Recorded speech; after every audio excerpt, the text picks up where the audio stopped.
வணக்கம். ஆகாஷ்வாணி புதுச்சேரி மாநில செய்திகள் வாசிப்பவர் மலர்விழி.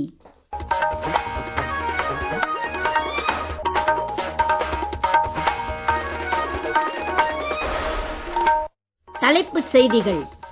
இந்தியாவும் ஸ்லோவாக்கியாவும் தங்கள் உறவுகளை மேலும் வலுப்படுத்த முடிவு செய்திருப்பதாக பிரதமர் திரு நரேந்திர மோடி தெரிவித்தார். பிரான்சில் நடைபெறும் G7 உச்சி மாநாட்டின் நாளைய அமர்வில் பிரதமர் திரு நரேந்திர மோடி பங்கேற்று உரையாற்ற உள்ளார். மாணவர்கள் வேலை தேடுபவர்களாக மட்டுமில்லாமல் வேலை தருபவர்களாக உருவாக வேண்டும் என்று புதுச்சேரி துணைநிலை ஆளுநர் திரு கைலாஷ்நாதன் கூறியுள்ளார். அமெரிக்கா ஈரான் இடையே அமைதி ஒப்பந்தம் எட்டப்பட்டுள்ளதாக இரு நாடுகளும் அறிவித்துள்ளன. இனி விரிவான செய்திகள். பிரதமர் திரு நரேந்திர மோடி 2 நாள் அரசுமுறை பயணமாக ஸ்லோவாக்கியா சென்றுள்ளார். அந்நாட்டு பிரதமர் திரு ராபர்ட் ஃபிகோவுடன் வர்த்தகம், முதலீடு, வாகனங்கள் மற்றும் ரயில்வே உற்பத்தி உள்ளிட்ட பல்வேறு துறைகளில் இருதரப்பு உறவுகளை மேம்படுத்துவது மற்றும் இரு நாடுகளுக்கு இடையேயான ஒத்துழைப்புக்கான புதிய வாய்ப்புகளை ஏற்படுத்துவது குறித்தும் திரு மோடி விவாதித்தார். மேலும் பிரதமரின் ஸ்லோவாக்கியா பயணம் குறித்த கூடுதல் தகவல்கள். இரு தலைவர்களும் பேச்சுவார்த்தைகளுக்கு பிறகு கூட்டாக செய்தியாளர்களை சந்தித்தனர். அப்போது இந்தியாவும் ஸ்லோவாக்கியாவும் தங்கள் உறவுகளை மேலும் விரிவாக்க முடிவு செய்திருப்பதாக பிரதமர் திரு நரேந்திர மோடி தெரிவித்தார். மேலும் இரு நாடுகளுக்கும் இடையிலான பாதுகாப்பு ஒத்துழைப்பு என்பது ஆழமான பரஸ்பர நம்பிக்கை மற்றும் ஒருமைப்பாட்டிற்கு சான்றாக அமைந்துள்ளது என்று கூறினார். பாதுகாப்பு துறையில் இரு நாடுகளும் விருப்ப உறுதிமொழி ஆவணம் ஒன்றில் கையெழுத்திட்டுள்ளதாகவும் திரு மோடி தெரிவித்தார். செயற்கை நுண்ணறிவு, தொழில்நுட்பம் உள்ளிட்ட துறைகளிலும் புரிந்துணர்வு ஒப்பந்தங்கள் கையெழுத்தாகியுள்ளதாகவும் அவர் கூறினார். இந்நிகழ்வில் பேசிய திரு ராபர்ட் ஃபிகோ, இந்தியா அடைந்துள்ள பொருளாதார வளர்ச்சியை பாராட்டியதுடன் இரு நாடுகளுக்கும் இடையே ஆழமான உறவு நிலவுவதாகவும் குறிப்பிட்டார். ஸ்லோவாக்கிய பிரதமர் அளித்த மதிய விருந்தில் கலந்து கொண்ட பிரதமர் திரு நரேந்திர மோடி பின்னர் அடையாளம் தெரியாத வீரர்களின் நினைவிடத்தில் அஞ்சலி செலுத்தினார். தொடர்ந்து அந்நாட்டு தொழில்துறை தலைவர்களுடன் ஆலோசனைக் கூட்டம் ஒன்றில் பங்கேற்றார். முன்னதாக ஸ்லோவாக்கிய தலைநகர் பிராட்டிஸ்லாவாவிற்கு சென்ற பிரதமருக்கு உற்சாகமான வரவேற்பும் பாரம்பரிய ஸ்லோவாக்கிய முறைப்படியான உபசரிப்பும் அளிக்கப்பட்டது. 1993 ஸ்லோவாக்கிய சுதந்திரம் அடைந்த பிறகு இந்திய பிரதமர் ஒருவர் அந்நாட்டிற்கு மேற்கொள்ளும் முதல் பயணம் இது என்பது குறிப்பிடத்தக்கது. G7 உச்சி மாநாடு பிரான்ஸ் நாட்டின் ஈவியான் நகரில் இன்று தொடங்கி 3 நாட்கள் நடைபெறுகிறது. இந்த மாநாட்டில் Canada, France, Germany, Italy, Japan, Britain, America ஆகிய உறுப்பு நாடுகள் பங்கேற்றுள்ளன. மேலும் இந்தியா, பிரேசில், எகிப்து, கென்யா, தென்கொரியா, கத்தார் உள்ளிட்ட நட்பு நாடுகளுக்கும் பிரான்ஸ் அழைப்பு விடுத்துள்ளது. G7 உச்சி மாநாட்டில் நாளைய அமர்வில் பிரதமர் திரு நரேந்திர மோடி பங்கேற்று உரையாற்ற உள்ளார். கடந்த 12 ஆண்டுகளில் இந்தியாவின் வளர்ச்சிப் பயணத்தில் அறிவியல் மற்றும் தொழில்நுட்பம் முக்கிய பங்கு வகிப்பதாக அத்துறைக்கான அமைச்சர் டாக்டர் ஜிதேந்திர சிங் கூறினார். இந்தியாவின் சேவையில் 12 ஆண்டு கால அறிவியல் என்ற கருப்பொருளில் இன்று புதுடெல்லியில் நடைபெற்ற செய்தியாளர்கள் சந்திப்பில் அமைச்சர் கலந்து கொண்டார். அப்போது பேசிய அவர், அறிவியல் சார்ந்த வளர்ச்சியின் மீது அரசு செலுத்திய கவனம் தொழில்நுட்பத்தை முக்கிய தேசிய திட்டங்கள் மற்றும் அரசின் முதன்மை திட்டங்களில் ஒருங்கிணைந்த பகுதியாக மாற்றியுள்ளது என்று கூறினார். மேலும் இது ஒரு குறிப்பிட்ட துறை என்ற நிலையிலிருந்து மாறி நிர்வாகம், புத்தாக்கம் மற்றும் பொதுநலன் ஆகியவற்றின் மையத் தூணாக அறிவியல் மற்றும் தொழில்நுட்பம் திகழ்வதாக டாக்டர் ஜிதேந்திர சிங் தெரிவித்தார். இந்தியாவின் உயிரி தொழில்நுட்பத்துறையின் வளர்ச்சி குறித்து பேசிய அவர், கடந்த 10 ஆண்டுகளில் நாட்டின் உயிரி பொருளாதாரம் குறிப்பிடத்தக்க அளவில் விரிவடைந்துள்ளதாக கூறினார். மாணவர்கள் படித்து முடித்து வேலை தேடுபவர்களாக மட்டுமில்லாமல் வேலை தருபவர்களாக உருவாக வேண்டும் என்று புதுச்சேரி துணைநிலை ஆளுநர் திரு கைலாஷ்நாதன் கூறியுள்ளார். அவர் இன்று வில்லியனூரில் தனியார் பொறியியல் கல்லூரியில் 11வது பட்டமளிப்பு விழாவில் சிறப்பு விருந்தினராக கலந்து கொண்டு உரையாற்றுகையில், மாணவர்கள் பெறும் பட்டம் என்பது வெறும் பேப்பர் டாக்குமெண்ட் மட்டுமல்ல, அவர்களின் விடாமுயற்சி, அர்ப்பணிப்பு, உழைப்பிற்கு கிடைத்த அங்கீகாரம் என்று தெரிவித்தார். செயற்கை நுண்ணறிவு, ரோபோட்டிக்ஸ், டேட்டா சயின்ஸ் உள்ளிட்ட துறைகள் உலகத்தை வேகமாக மாற்றி வருவதாகவும், நாளைய உலகத்தின் சவால்களை மாணவர்கள் எதிர்கொள்ள வேண்டும் என்றால் தங்களுடைய தகுதி மற்றும் திறமையை வளர்த்துக் கொள்ள வேண்டும் என்றும் அறிவுறுத்தினார். மாணவர்களின் அறிவும் திறமையும் இந்நாட்டின் வளர்ச்சிக்கு பயன்பட வேண்டும் என்றும் அவர் கேட்டுக் கொண்டார். அப்போதுதான் 2047 வளர்ச்சியடைந்த பாரதம் என்ற பாரத பிரதமர் திரு நரேந்திர மோடியின் லட்சிய கனவு நனவாகும் என்றும் அவர் கூறினார். எல் நினோ வெப்ப சூழலிலும் நாட்டில் போதுமான அளவு உணவுப் பொருட்கள் கையிருப்பில் உள்ளதால் உணவு பற்றாக்குறை ஏற்படாது என்று மத்திய நிதியமைச்சர் திருமதி நிர்மலா சீதாராமன் கூறியுள்ளார். புதுடெல்லியில் நடைபெற்ற நிகழ்ச்சி ஒன்றில் பேசிய அவர், தென்மேற்கு பருவமழை இந்த ஆண்டு சராசரிக்கும் குறைவாகவே இருக்கும் என்று எதிர்பார்க்கப்படுவதாக தெரிவித்தார். கரீஃப் பயிர்களுக்கு உரங்கள் போதிய அளவில் கையிருப்பில் உள்ளதாகவும், ராபி பருவத்திற்கான உர விநியோகம் வரும் நவம்பர் மாதம் தொடங்கும் என்றும் அவர் குறிப்பிட்டார். நீங்கள் கேட்டுக்கொண்டிருப்பது மாநில செய்திகள்.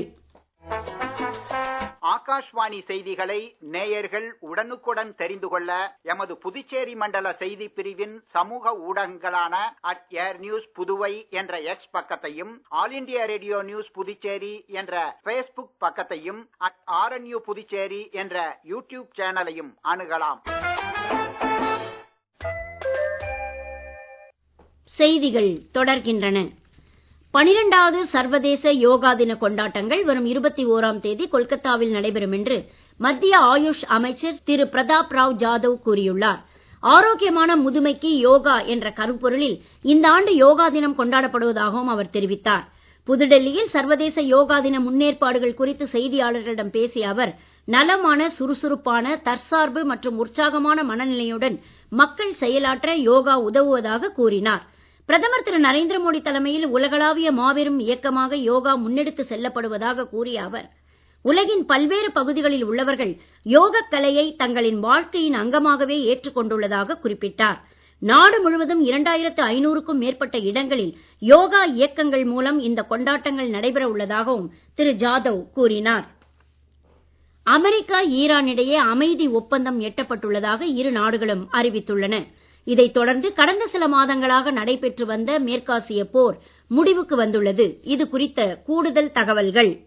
அமெரிக்கா, இஸ்ரேல் இணைந்து ஈரான் மீது நடத்திய தாக்குதலால் மேற்காசிய பிராந்தியத்தில் பதற்றமான சூழல் நிலவியது. இதன் காரணமாக முக்கிய அரசியல் தலைவர்கள், இருதரப்பு வீரர்கள், அப்பாவி பொதுமக்கள் என ஆயிரக்கணக்கானோர் கொல்லப்பட்டனர். ஹார்முஸ் நீரிணையை ஈரான் மூடியது. இதனால் சர்வதேச சந்தையில் கச்சா எண்ணெய் விலை உயர்ந்து உலகம் முழுவதும் அத்தியாவசிய பொருட்களின் விலைகளும் உயர்த்தப்பட்டன. இந்நிலையில் வரும் 19ஆம் தேதி சுவிட்சர்லாந்தில் இரு நாடுகளுக்கும் இடையே அமைதி ஒப்பந்தம் கையெழுத்தாக உள்ளது. இதனை ஐக்கிய நாடுகள் சபை மற்றும் உலக நாடுகளின் தலைவர்கள் வரவேற்றுள்ளனர். உலகம் முழுவதும் கடுமையான பொருளாதார சீர்குலைவையும் பல நாடுகளில் உயிரிழப்பையும் ஏற்படுத்திய போரை முடிவிற்கு கொண்டு வருவதை இந்தியா வரவேற்றுள்ளது. இதுகுறித்து சமூக ஊடக பதிவு ஒன்றில் கருத்து தெரிவித்துள்ள பிரதமர் திரு நரேந்திர மோடி, மேற்காசிய பிராந்தியத்தின் அமைதி மற்றும் ஸ்திரத்தன்மையை மீட்டெடுக்கவும், தடையற்ற கப்பல் போக்குவரத்து மற்றும் வர்த்தகத்தை உறுதி செய்ய வேண்டும் என்றும், எஞ்சியிருக்கும் விவகாரங்கள் குறித்தும் நிலையான இறுதி ஒப்பந்தம் எட்டப்படுவதை இந்தியா ஆவலுடன் எதிர்நோக்கியுள்ளதாக தெரிவித்துள்ளார். புதுச்சேரியில் காணாமல் போன மற்றும் களவு போன செல்போன்கள் மீட்கப்பட்டு உரிய நபர்களிடம் ஒப்படைக்கப்பட்டன. புதுச்சேரியில் இன்று நடைபெற்ற நிகழ்ச்சி ஒன்றில் இணையவழி குற்றப்பிரிவு முதுநிலை காவல் கண்காணிப்பாளர் திரு ராகவ் 45,40,400 ரூபாய் மதிப்பிலான சுமார் 240 செல்போன்களை மீட்டு உரியவர்களிடம் ஒப்படைத்தார். இவற்றில் 163 புதுச்சேரி மக்களிடமிருந்து பெறப்பட்ட புகாரின் அடிப்படையில் மீட்கப்பட்டதாகவும், மற்றவை தமிழ்நாடு, ஆந்திர பிரதேசம், கர்நாடகா மற்றும் பீகார் மாநிலங்களைச் சேர்ந்தவை என்றும் அவர் தெரிவித்தார்.